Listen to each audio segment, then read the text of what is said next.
What's up, everybody? We're What's here up? at another NFC East show, and we're broadcasting live on Facebook, YouTube, Twitter, Twitch, TikTok, and Roku TV. You only see two of us tonight. We got one guy who's traveling, got to see his seats for the first time ever in MetLife Stadium. And we have another guy who's got a lot of homework. Yep. It's summertime, so some of us have to do that. Drew, how you doing? I'm good, brother. I'm good. Just another week, just another, day that's passing along. One day closer to football season. So I will say I want to keep this on football for a minute because I know that that you always go, and I'll be going for the very first time to Canton, Ohio, for the Pro Football Hall of Fame inductions, the NFL Hall of Fame's inductions. Yep. However, there's another Philadelphia team that is playing there this weekend. Yep.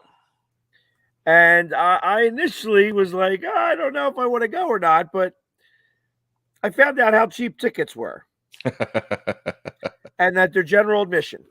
Yep. And, I was like, well, maybe it would be worth it for me to go out there to go see the Philadelphia Stars take on the Birmingham Stallions in the USFL Championship.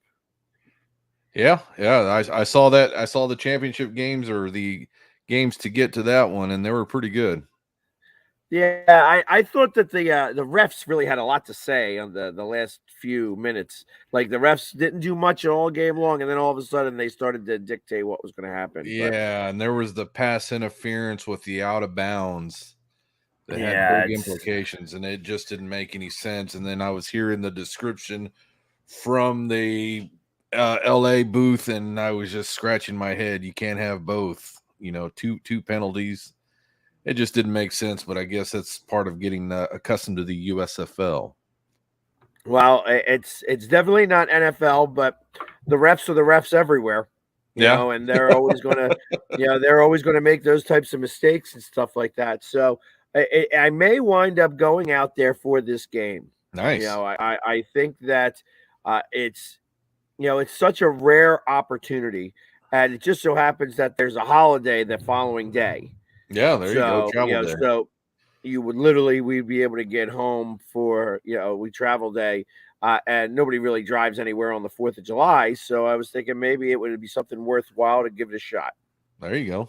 It's fairly inexpensive. It'd be a fairly inexpensive trip for people from Philadelphia to go do this. Probably, I was looking at it with pricing. If I was to rent a minivan and drive out there, because nobody's going to drive in my truck. Huh. Yeah. Just the truck that would have cost as much as $500 for the trip, going with that truck. But I think rent a minivan and see if there's some people that want to go out there, and $500 will get us 2 night stay and a place, and a ticket for the game. Yeah, and you can actually stay outside of the city itself. There's a little bit of Amish country there, and it's real nice, and the hotels around there aren't that bad. So, and the prices are a lot cheaper on the outskirts. Right, I can imagine. I mean, I was going to definitely price line it because I want to keep it as Minimal, inexpensive as possible. Oh yeah, I mean, for sure. for that, but I mean, I feel like that would be something worthwhile to go do. It's just like these guys have been playing around nobody.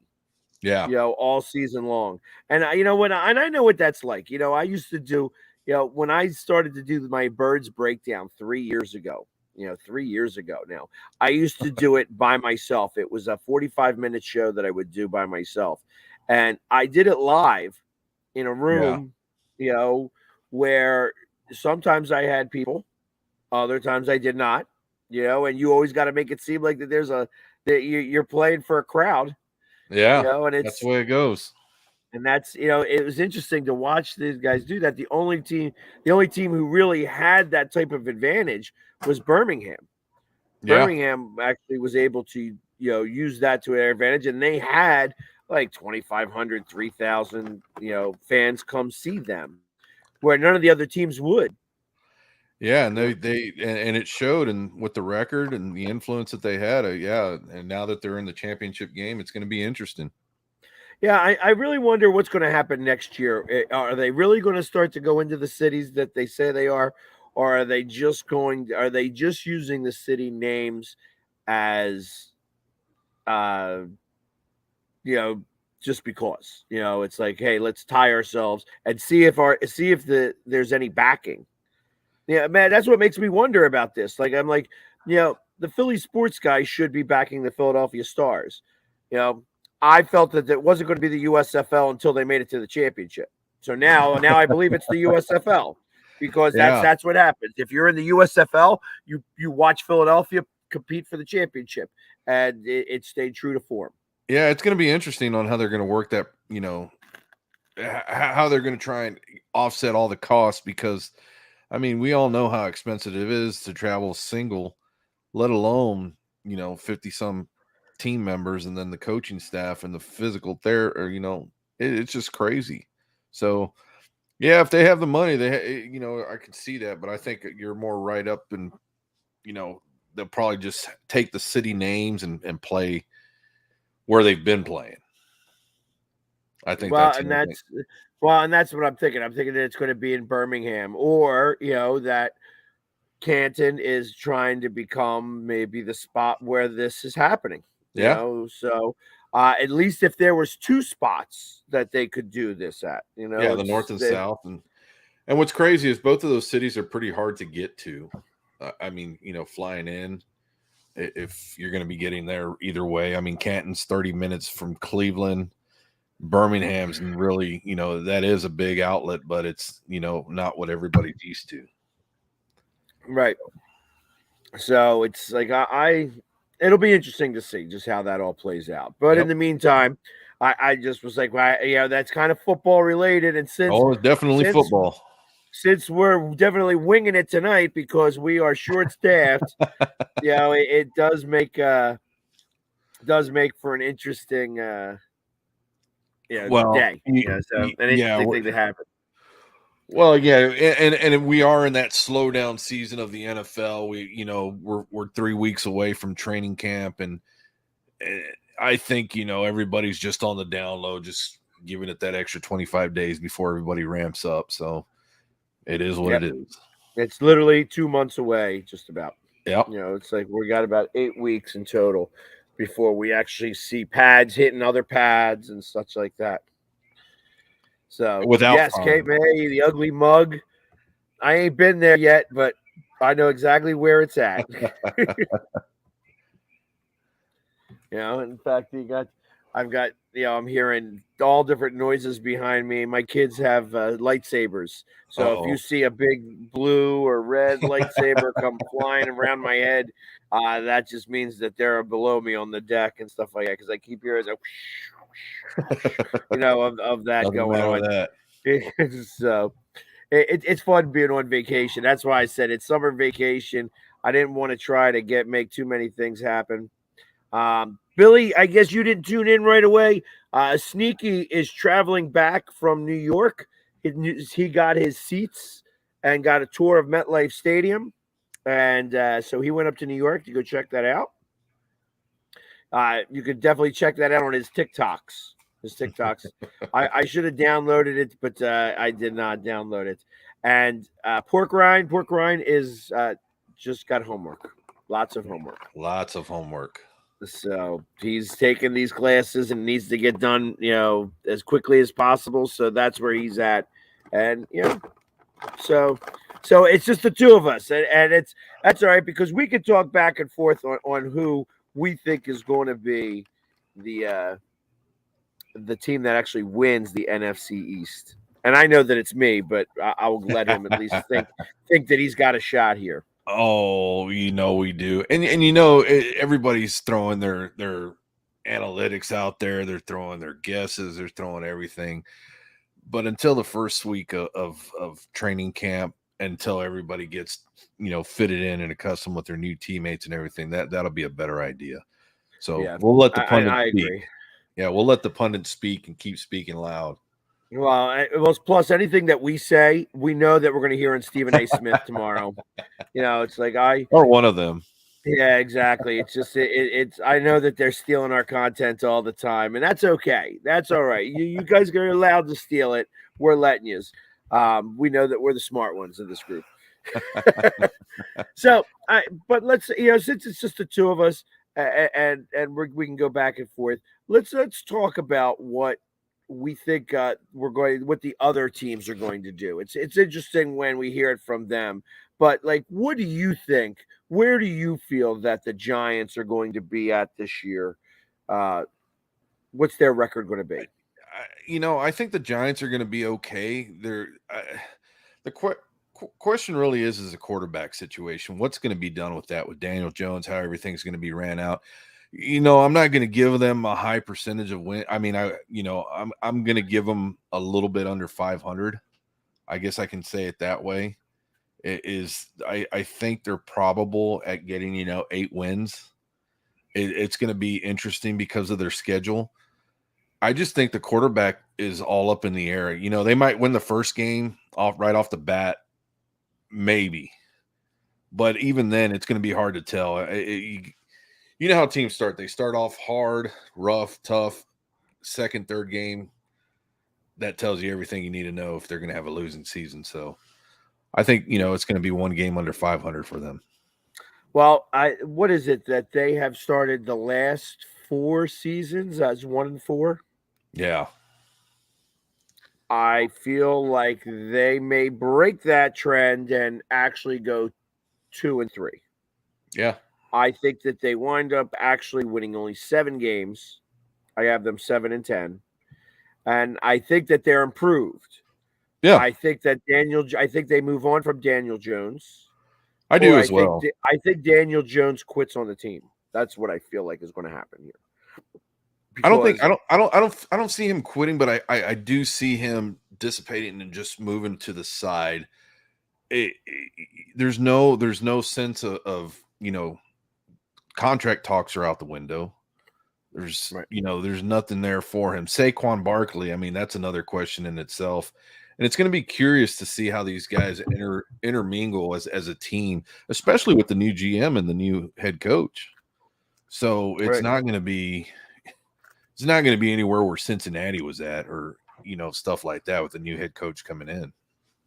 Well, I think that because he's got a new GM, a new coach, and they gave him no vote of confidence, that he is figuring he's going to move on. And why would you go get yourself hurt? Exactly. And that's what I feel. I feel like so. So yes, that is a strong word that I use there, Michael. That quits is a very strong word. I don't know how else to put it. Like you can't play half-ass. You Yeah, can't do that. Then you definitely get hurt that way. And I don't think you wish an injury on anybody. I think he no, just kind of plays. nonchalant. Yeah. And that's the thing. You got to see it from the standpoint of him and his career right now. I mean, this is year 5 for him. And he's going into this with a no vote of confidence, like you said, no contract talks. They didn't even give him the 5th-year option, I believe. Right. Or no, they did not give him at all. You have to sit there as a QB, and then of course you want to prove everybody wrong. You got a lot of weight on your shoulders, but at the same time, you got to think about your future and say, hey, well, if I don't last here, I got to move on to some other team. So I got to stay healthy for that, just in case that occasion occurs, which I think it will. But right. So I think I have them going 7-10. I think they will win some games. I think their defense has improved. I think they have an easy schedule. But I still don't think that they are going to compete for the East in any manner. I think that the only team that they will beat in the East is Washington, because for some reason or another they have Washington's number. yeah, and we got them week 3 Monday Night Football. That's going to be a huge game in itself. Is that at home or away? That's in New York. Got you. Because I was going to say, if that's the week 3 for us, when there was a week 3 and we went to you guys and that was your home opener, and also Jimmy Johnson's day and stuff like that. That was a raucous day. Yeah. So I was wondering if that was going to be that same type of situation, but no, I guess not. No, we got them towards the very end at home finally. Yeah, it's going to be a fun week 3 up there. So, all right. So we got them out of the way. The Commanders. Commanders are going to be doing, I understand the respect that the coach has, Coach Rivera has, as a defensive guy. He's entitled to get that respect that he needs, but the style of coaching, I believe, is a little bit, it's not what it should be with him towards his players as the other defenses are now. I mean, the style of coaching is way different than what all the other teams are going. And I'm not saying that's a bad thing, but what I'm saying is, I don't see that vote of confidence within him because of the offensive side. So I'm sorry. Give me 1 sec. You keep going. I'm listening to you guys. No, and then like I'm saying, it's a no.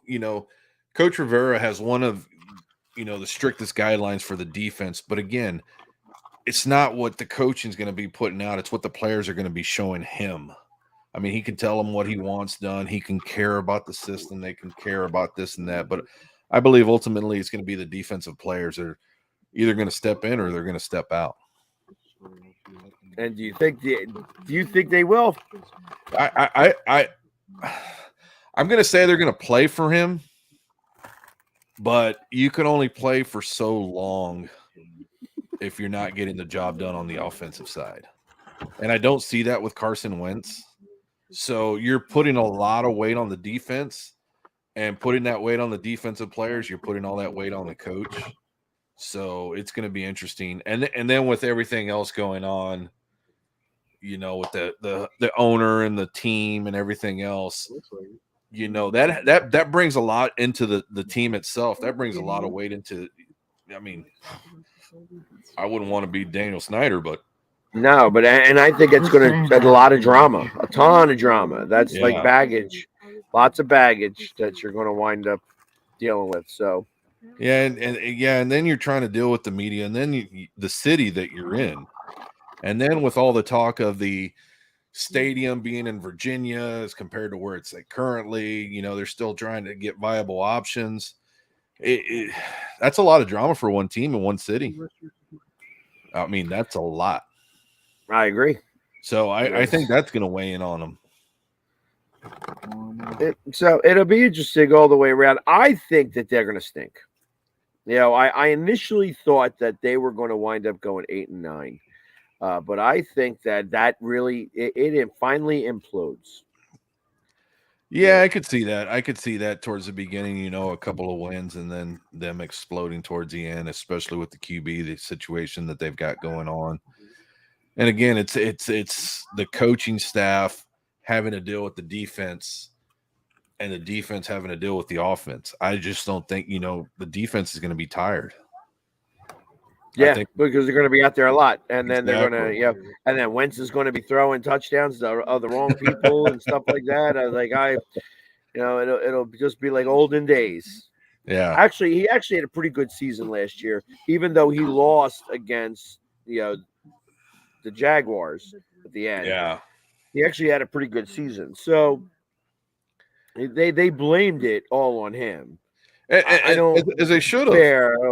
I don't think that they should have done. I do. I think that's fair in point in cases because of the scoring. They didn't score when they needed to, and while they had a running game, they weren't doing what they should have been in the passing game. That playoff game, I mean, they really stunk it up, and it showed. And they had a vote of confidence in him with the head coach, and dealing with him in Philly. You think you're going to go with what you got, and you did, and that's why he's no longer there. And I don't know how he got out of that contract. I don't know how the Colts got out of that contract and made Washington pick it up, but that's whoever did that's genius. Well, I mean, you're going to spend that much money for a starting quarterback. Yeah. I think that he's a stopgap for Washington. You know what I mean? I think that saves you from having to, you can. If you don't do very well this year, you were going to be able to pick a quarterback because this is a quarterback-rich class that's coming out. Yeah. So I fully believe that they will do one of two ways. They'll tank for Tua, you know what I mean, or something similar to that, or they will actually try to play out and he will play well. Yeah. I just think that there's so much drama that goes around with everything else that it's not really feasible. I think that they're going to wind up, like I said, imploding. And yeah. And if there's any Washington fans out there right now that have something different to say, I'd like to hear it because I know they're excited about the new logo. I know they're excited about the name and the jerseys and the colors and everything. Are they though? Are they? I think that they're playing. Oh, at least we have a team name now. Yeah, and that's exactly it. It's do you want your team to actually win or do you want that high draft pick? Because I feel like that's kind of both they're in right now. Yeah, well, and it's how do you? I mean, I guess you could pay your guys to lose. You know what I mean? Yeah, that's the thing that's happening in the NFL right now. Like owners are paying their coaches to lose.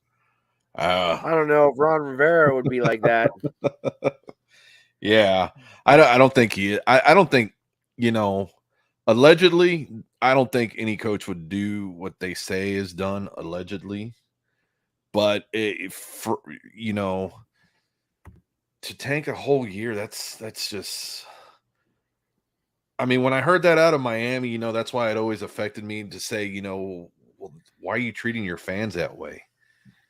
Right. If it's true, that one guy I sat next to who has been a season ticket holder for 53 years. He missed 2 games ever. Yeah. That's a lot of time. Yeah. A lot of time.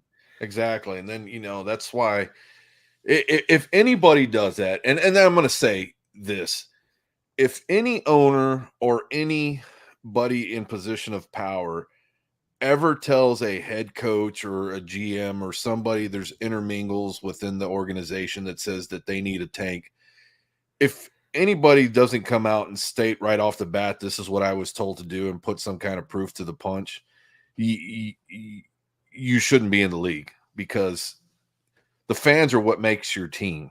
And if you're conducting your business and your organization that way, you need to be dealt with as a whole. And I think that's the type of stuff that needs to be looked at. Right. And it's, you can't make a franchise do, if they want to decide to go that route, there's nothing that really in the rules that say you have to play. Exactly.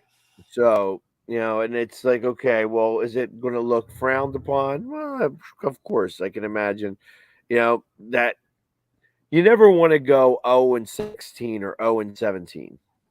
No. And I got to imagine that, like when Detroit did that a couple years ago, when Cleveland did that a couple years ago, that you are battling those last few weeks. You try to start to battle to at least save face. Yeah. You don't want to be on the cup that says that you didn't win a game. Correct. You know what I mean? And that's the thing. And yeah, and that's a good position of the Detroit Lions and Cleveland Browns where they were at, and as many losses as they suffered. Hey, I've been there. We went 1-15.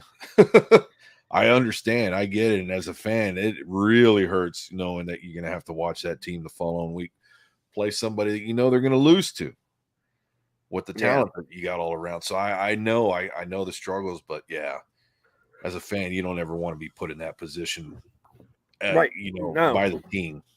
By the team themselves. So yeah, I mean, I think. Now, like I said, I think that it's just going to happen naturally with Washington, and of course I'm saying this without Pork Rind here because I want him to feel like he's at least, he's got a little something, to go off of. But realistically, I think that they are, and I feel bad for him because he does support this team. You know what I mean? Him and Chris, that like the hog farmers, they do go out of their way. They do a lot for charity, in the name of the Commanders. Yep. And that, he's got that loyalty. That's, that's great for that. But I think he's going to have a lot of crying this year. A lot of crying. Yeah. And then the schedule and everything else. I know we've got them, and then that's the crazy thing. We have them as the last game, and there is not even a scheduled time yet. So that tells me a lot. Yeah, that you guys could be playing on Saturday. Yeah.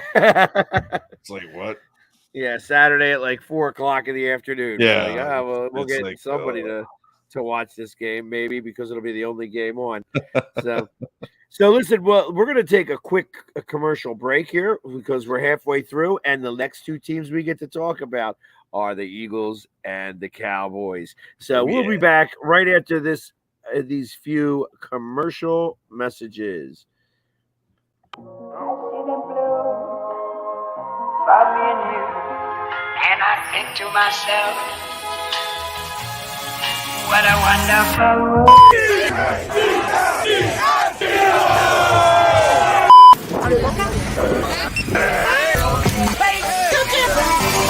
Wait, no, you gotta get me at the random. I'm not prepared.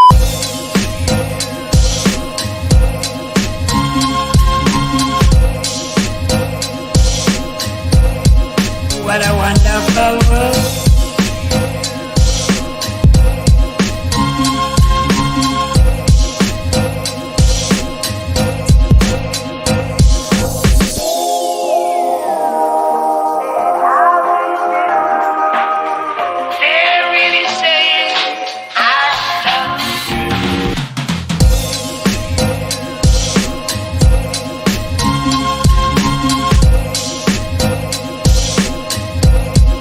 What a wonderful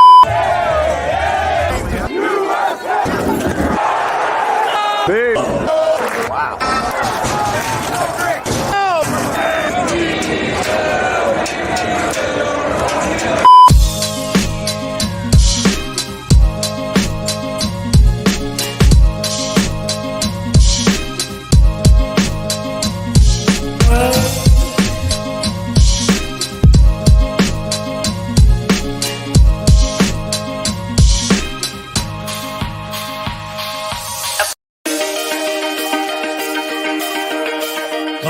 Foundation is excited to bring back the Dream Ride experience, August 26th to the 28th at Connecticut's Farmington Polo Club. Join us in celebrating the accomplishments of our Dream Riders while enjoying live music, a car and motorcycle show, family fun zone, pet adoptions, canine demonstrations, the Fireman's Chili Cook-Off, and much, much more.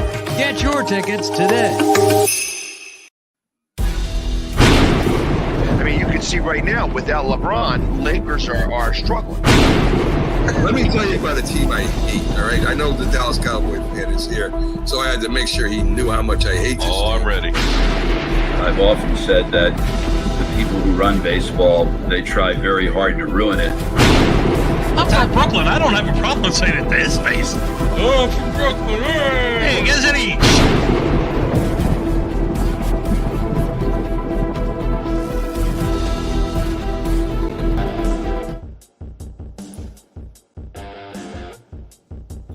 And we're back. Look at that. I even got the music interlude to come into. You know, I tell you, I'm learning all about this software now. There you go.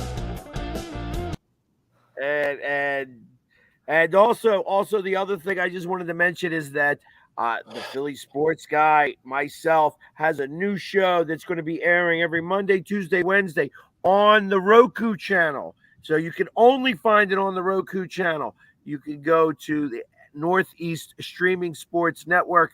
You'll be able to see it from 9 to 9:30.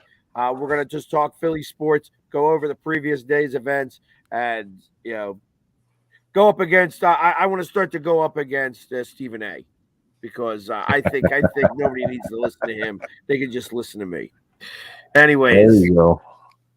So as we're going with that, as we'll go back to what we were talking about before, this time we'll talk about the Philadelphia Eagles. And I would like an unabridged opinion of what you think of how the Eagles are going to do this season. I think the Eagles are going to do fairly well in the NFC East. I think that you guys had a strong draft. Of course, y'all guys had a strong draft. I think the thing that's going to be hampering you, though, is the quarterback play.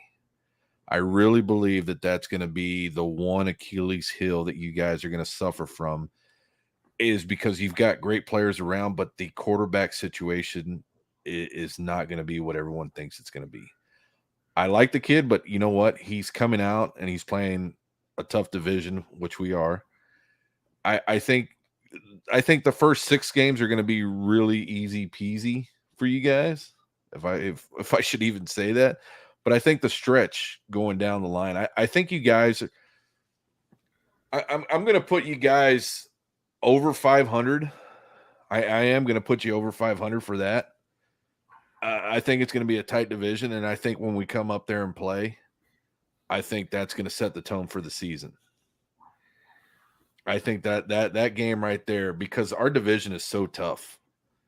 But that game right there, once the Dallas Cowboys and Washington, or once the Dallas Cowboys and the Philadelphia Eagles face off each other, that win right there is going to carry a lot of momentum with it, I believe. It'll dictate who wins the East, you think, from that game. Yes.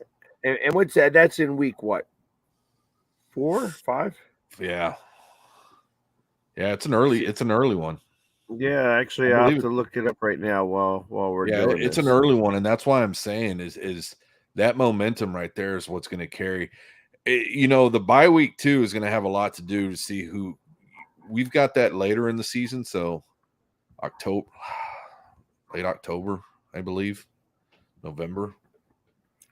Yeah, we have ours. We have ours in November. We play, of course, it's right before my birthday. Yep. So, and I want to say it's definitely a Sunday. It's Sunday night football. Yeah. So Sunday night football, week 2, 3, 4, 5, week 6. Yep.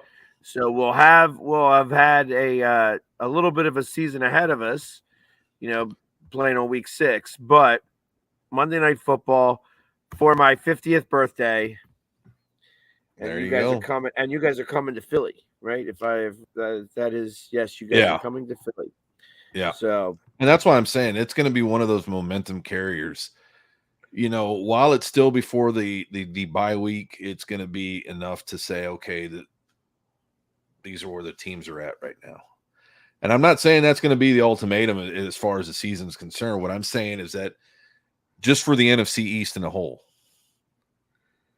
Well, yeah, because that is our first NFC East game. Yep. We do play, and we do play the NFC a little bit, but actually that's not true. We do play the Commanders in week 3. Yeah, I almost said the Commodores there. Yeah. So, and the way the schedule was put out there, I mean, again, it's kind of frustrating.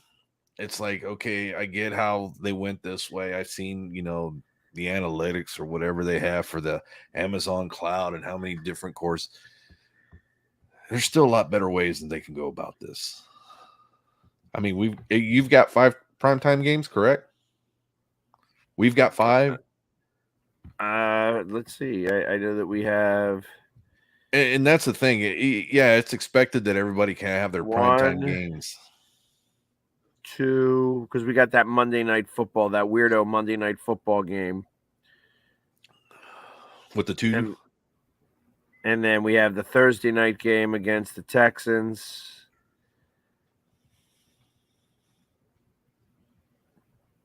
And then Christmas Eve.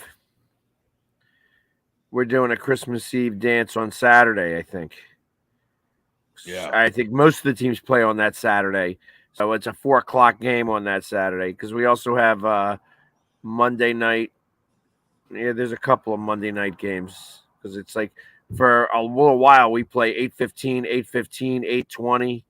Like 3 out of 4 games we play after 8:00. Once against the Packers, once against Washington, once against the Texans, and then you guys are early in the season, along with Minnesota for Monday night. Yeah, and the thing I don't like about our games is that, we got several noon games, not one games, noon games for us, right? Which is not fun at all. So, yeah, I'm hoping they the NFL does do something for that to push back just an hour or so. It doesn't have to be much. Just put another team ahead or whatever it may be, but just. Because then you look at the West Coast times. I think that's something that still needs to be worked on for the East and West Coast, the time differentials between the start, and because West Coast, of course, starts later unless they're flying to the East Coast, and then they put those games early. I don't know. It's just right.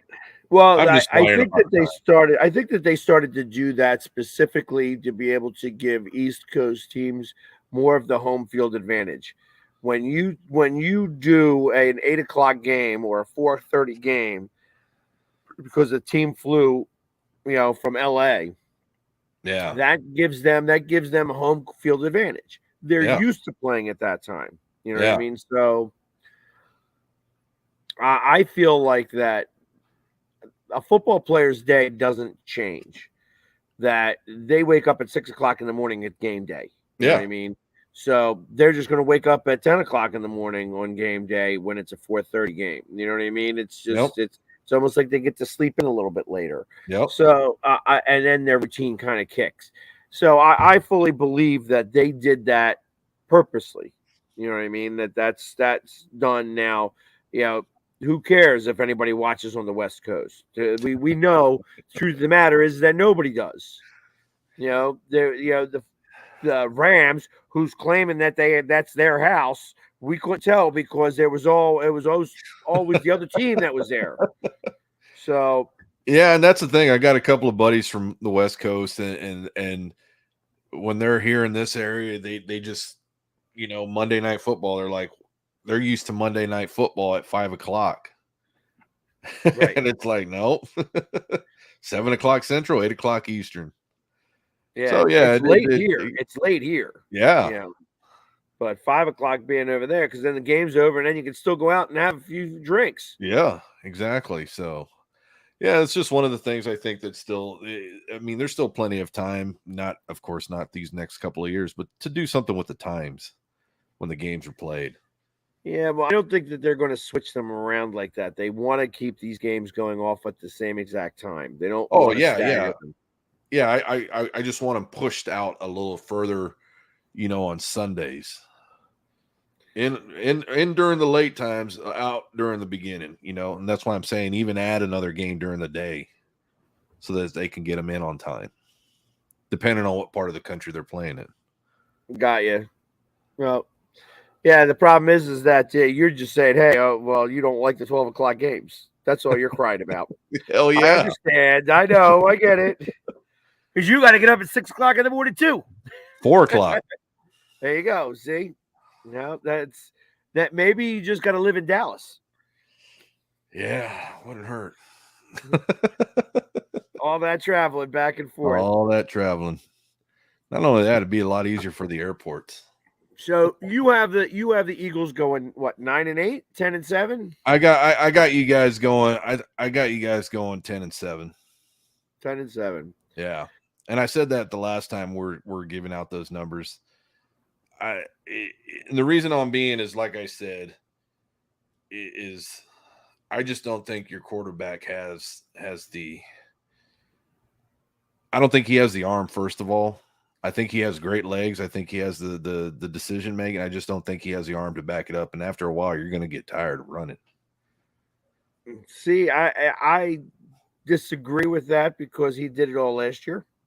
I think that the arm strength has gotten a little bit better in terms of he just got stronger. Now, I don't know what that means in the grand scheme of things, but if that's how that works, if he's gotten stronger and it makes for a quicker release, then I'm all game for it. He trained all off season with Tom Brady's coach. He had Tom Brady next to him a little bit, so some of that's going to have to rub off. It's going to have to. You would hope so. I want to see. I need to see him out there. Obviously, I am not going to just assume that he's going to be good. I want to see him out there. But once I see him out there, I'm like, okay. It's like I think that he has the possibility of doing really well. And if he does really, really well, then I don't see any reason on why he couldn't be. We couldn't go 11-5. 12-4. And I just think it's going to be the scheme of things too with the defenses he's going to be going against. I think that's where he's going to have his obstacles. I think reading the defense is going to be the telltale sign, and you'll be the first person to understand that from the game, y'all's first game, to see what he does to read those defenses, to see if they did any ploys to change it up so that he doesn't beat them like he did last year. And I think they will. I think the linebackers and the safeties will come in on them. Yeah, well, I think that's where the fact that we have better weapons is really going to come into play. Yep. AJ Brown's going to be able to take real good part in this. I feel that right now. I feel that Rager being the fourth option is actually going to help him. Being the number 2, it wasn't really his speed. I like the fact that he's going to beat out. If Jalen Reagor is our fourth option at wide receiver, that's a pretty good. And the other thing too is that you better not depend on AJ Brown just because he's a big body kid. You know what I mean? That you're just going to be throwing the ball up in the air and he's going to be going getting it, because that's not how it works with that guy. Right. No, actually, I like the fact that Devontae Smith, I think he's going to take some pressure away from Devontae Smith. And Devontae Smith is going to get his. I think out of the two of them, Devontae Smith is going to have the better season. There you go. I think Dallas Goedert also has a pretty good season. So he's a hell of a tight end. Yeah, and then it becomes a matter of, all right, are we going to have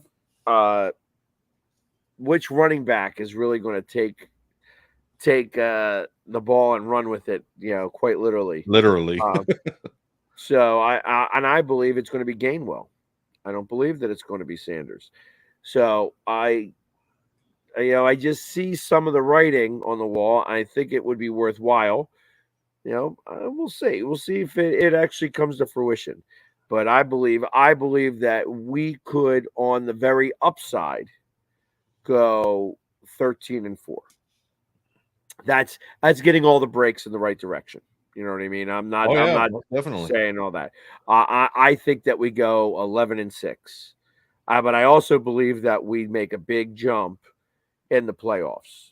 That we will have a similar situation that we did like under Andy Reid, where he made the playoffs the first year or his second year in, and then took like a double step.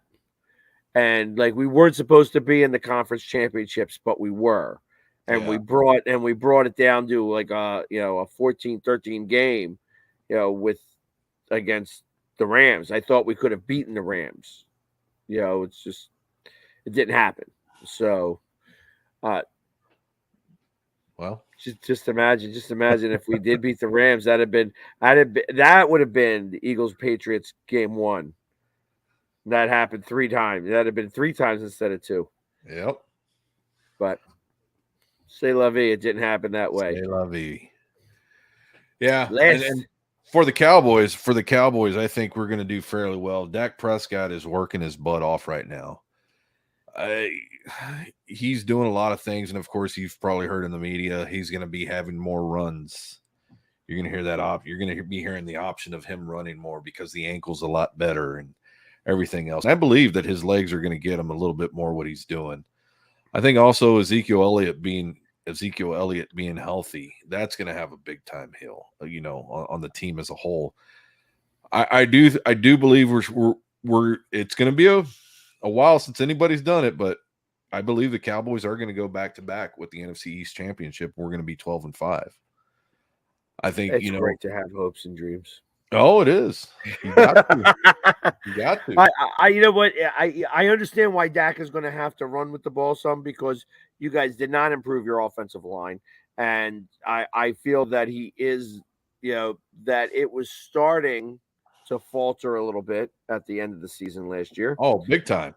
And that he is, so everybody loves to talk about his passing stats.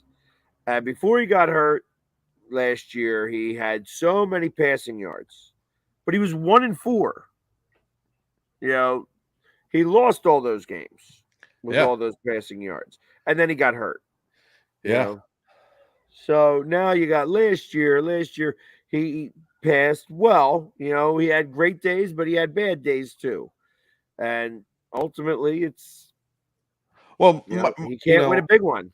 No, and that's the thing. And as we spoke about last week, discipline on the offensive line, discipline on the quarterback position, but we need the most discipline coming out of the coaching staff. Coaching staff really let us down last year. They didn't show any sense of urgency, and that's the part that really got me pissed off. I was like, I want to see coaches going on the sidelines, pounding these guys in the shoulder pads and talking some sense into them. Our offensive lines that are gone, Leo Collins and Connor, I was like kind of relieved when that happened. I was like, well, there just went 75% of our penalties. I mean, seriously. I get it. Yeah, I was like, we have those problems on the defensive line. The offsides. We get those offsides calls at the worst times. It's like, come on. Yeah, it's always Barnett. No, it's Derek Barnett. But yeah, and that's the thing too. Is just it's just the little things that kill teams. And last year we just had so many of them, and I was just. I was ready just to go get some tape and tape these guys' hands just so they couldn't hold anymore.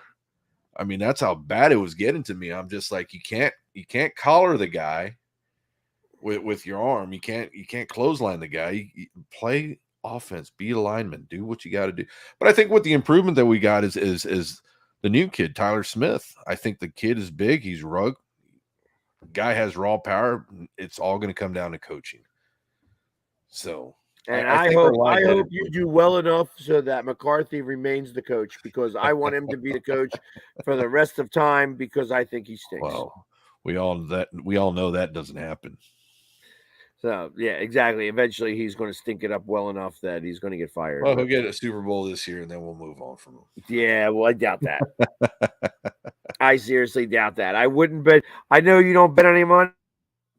No, I don't. I would take that. I would take that bet. I would absolutely hold that bet.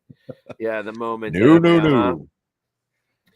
Yeah, actually, I think I do. Like I said, I would be interested in putting a bet on the Eagles making it to the conference championship. I think that would actually have some pretty good odds. I know that they had a pretty good offseason and whatever, but they're still like 6th in the NFC. Well, you're a gambling man, so you have time to go bet on Vegas. Oh. You gotta have the money first to be able to do that. And yeah, I'm gonna let that slide because I can't afford to lose it just yet. But I don't make the big bucks like you do with all the sponsors. Look, I know my buddy Tailgate Joe's the one that told me about it, and that's why I was just harping on that a little bit. Was he goes, the thing I always do is I always go put my insurance bet down so that I say this is going to happen and this is going to happen. I lay down that bet. And if it happens, guess what? There's my Super Bowl ticket. And I was like, that's not a bad idea, actually. There you go. And if it doesn't happen, it's just gone. You're out $100. Exactly. Could be worse. But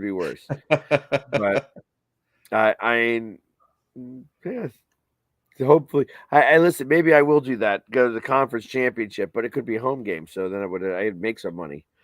There you go. To the Super Bowl. So going to the Super Bowl would be fun to do. It would be nice if they made it there. I don't expect that they do. I think that this is going to be Tom's last hurrah. Yeah, I don't see that. Yeah, I know because you see Dallas going. Well, I mean, it's a little more than that. Last year, the way Tom Brady played, don't get me wrong, he played excellent football. Another year older, another year wiser, of course. But, everybody just got faster on him because he got older. Well, that's something that needs to be looked at. And you can be protected all you want, but as well as I do at that age, you can be an elite athlete, but there's always going to be some kid out there twice as fast coming to hound you down. True. So hey, listen, I'm all right with that. I wouldn't mind seeing them in the conference championship because then I know sometimes, I feel like that it would be just apropos. The two quarterbacks that practice together in the offseason meet in the conference championship. That would be apropos. Well, we've got them week 1, Sunday Night Football. So that day right there is going to be. Again, this is the second time in a row you guys got them week 1, right? Yes. Sunday Night Football this time. So, last time was Thursday Night Football. Yep. Because they had just won the Super Bowl. Yep. So it's going to be a Sunday ordeal. If everybody will be in town. Everybody will be starting at noon. So it'll be a fun day. Yeah, are you guys? Is it a home game? What's that? It's a home game. Yeah, it's a home game for us. Oh, nice. All right, got you. Yeah, last year it took you 3 weeks to get your first home game. You guys were the last team to have a home game. Yeah, and if you remember, that's where I almost passed out. Yep. Still 100 degrees out there, and I almost passed out from not having any water. Yeah, I know that we kept going back and forth to go get some. Oh my goodness! It was a hot. Plus, like I said, it was a raucous crowd. Like I said, it was the most raucous I'd ever seen Dallas. Yeah. I most of the time they're pussycats down there. They're really not that active. Yeah, and we were talking about that last week, and the younger crowd too has come into its own. I believe, one thing that I've always complained about the stadium, not the stadium itself, is the fans that come to the stadium is how beautiful the stadium is, and nobody wants to get into the game because they're too relaxed. They're like, I just spent this much money for my seats, and I'm going to sit down in them. And it's like, no, you're at a football game, man. Yep. You're at a football game. So when somebody stands up, don't be yelling for them to sit down. Sorry. That's not how this world works. But that's how they want it to go. And that's some of the stuff that obsessed me the most about that stadium. I'm like, okay, we get it. We know everything's expensive, but you got to root for your team. You got to stand up. You got to cheer. You got to do the things that nobody else is doing. This is your home. You got to be part of this. I guess that's what nobody sees. You got to be part of the game. Yes. Well, and that's one of the things that we as super fans understand implicitly. Yeah. You know, and that's one of the things that I'm going to start to offer this year. I don't know if it's something that you've ever thought about, but I am offering to any clients of Philly Sports Trips that if they would like to do the Philly Sports Guy experience, where they can come to a game with me, that they get to see what it's like. I can go as crazy as putting them on face paint, and stuff like that, and have them go crazy. But most of the time, people aren't. It's hard to be me. Yep. It's very hard to be me. So I don't expect people to be me, but they can see the game through my eyes and what it takes to be me. Because I'm not a better fan than anybody else, but I am more vocal. I am more energetic. And like I said, I don't boo. So I'm very positive all the time. I'm always engaging with other fans and stuff like that. Yeah. I'm there to make the game enjoyable. And by doing that, they hear you. They hear me. I know that they do. Oh, You know yeah. what I mean? They don't have a choice, really, because I am that loud. But that's beside the point. You know what I mean? It's like they want that type of reaction, especially at home. And Philadelphia people travel very, very well. So, yeah, and that's the thing. That's the thing about, fans and fandom and everything else. I mean, fanatics, that's what we are. We're crazy that way. But at the same time, you want to have fun doing it. And I think that's where a lot of it gets lost on other folks that are just angry all the time. You can get angry at the other team, just don't get angry at the fan. Right. Yeah, it has nothing to do with the fans. You know what I mean? It's like we all get paid the same amount of money to be fans of our own team. And when they are not my mother. The team is not my mother. So I never ever have to defend their honor. They get paid millions upon millions of dollars. If you want to say they stink, okay, they stink. Good for you. I'm glad that you feel that way. But I don't stink because they stink. You know what I mean? It's like just because you may think that I have implicit taste in football teams, and I think that your taste is just terrible. That's okay. We're allowed to believe that. You know what I mean? That's what makes us human. So that's the thing. That's the thing, and I wish more folks would see that. It's just like, hate the opposing team, not the fan, and have fun doing it, because it makes the game more fun that way. When you can sit back and you can go back and talk and banter about everything that happened during that game, right? Because what you got to remember, the only part you have control over is how loud you get. That's exactly correct. That's exactly correct. Only part, and people better realize, in our home crowd of Dallas, you have more to do with that game on being loud than anybody else could ever think, because it does get in people's heads, and you know that as well as I do. Oh, hey, listen, when we go back to the Saints Eagles game, playoff game in 2018 or 2019, it really is when it happened. I fully take credit. I take full credit for that first play interception. It's literally because I was the only one screaming, and he looked over at me. He's like, "Don't somebody shut this guy up?" You know what I mean? It was just nonstop, because you could hear a church mouse when they're on offense. It's when they're on defense that it gets really loud. So when it's on offense, I was like, I go crazy. But yeah, that's it. That's it, man. You got to do it. I did it on the Washington side last year when I had to sit right behind those guys, and they were getting tired of me yelling and rooting for the Cowboys, and they were just like, "Man, who's going to get that guy out of here?" And it was just like, Sorry. Here I am. But so our hour is done. Even with the two of Already. us, it goes by fast. So That's it. we appreciate everybody who tuned in and watched us tonight. And please find us on the Roku channel moving forward. And as always, until next week, go Birds. How about them